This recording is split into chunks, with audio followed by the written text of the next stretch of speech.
Hey, I want to talk about not the complexities of individual taxation, but the simplicities of individual taxation.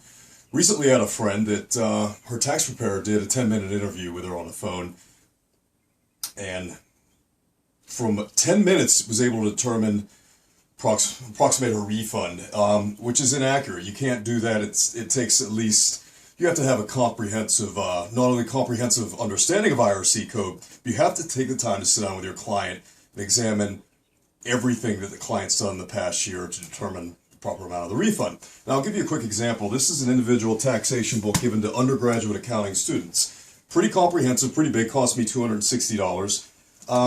Here's an example of dependency exemptions.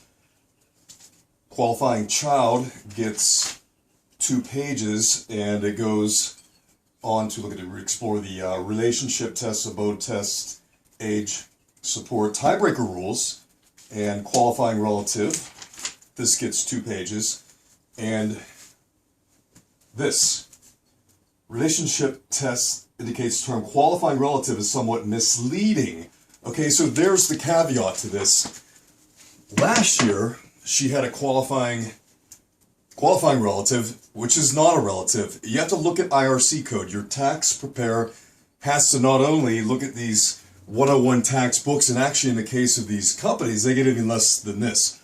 So they not only have to explore the parameters of what the IRS allows, they have to read IRC code to be able to interpret IRC code.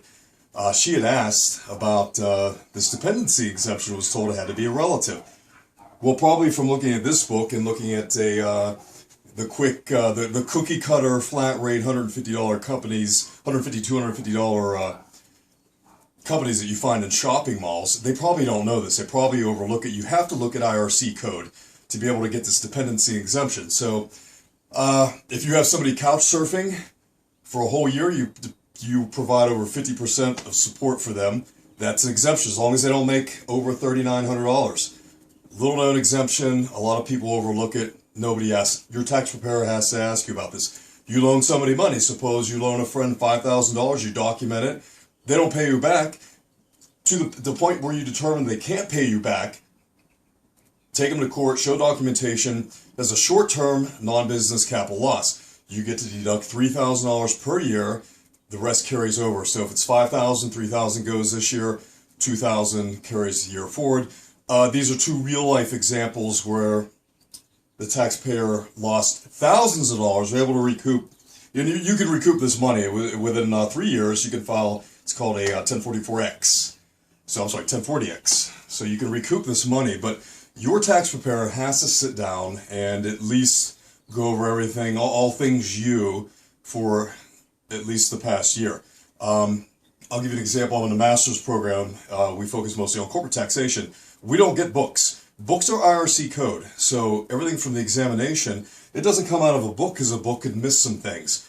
It's a comprehensive exploration of Internal Revenue Service code, which is impossible to read, but we have to interpret it. So there's a deeper level, deeper understanding that you get from actually throwing these books out and actually reading the code. So if your tax preparer doesn't sit down and spend an hour with you, if they do the cookie cutter 10-minute interview, they give you a broad overview. It's first line is, it's called income broadly conceived. It's everything you made. Most of them look at that. They'll tell you, hey, it's called treasure trove. You find $5,000, you have to claim $5,000.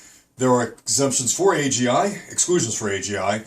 Pretty cookie cutter. They'll show you these, and those are AGI's adjusted gross income. Then you get your adjusted gross, and then you have itemized deductions. So itemized deductions, not really complex. You have to take all things in.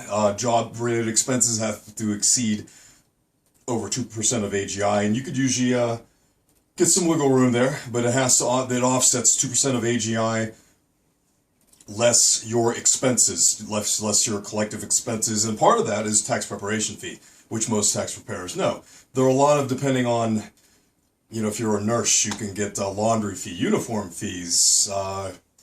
If you belong to an organization, as long as they're not compensated by your employer, you can exempt them, and which most people know. But there are some little known deductions that can save you thousands of dollars, and just make sure you don't leave any money on the table. And that's about it.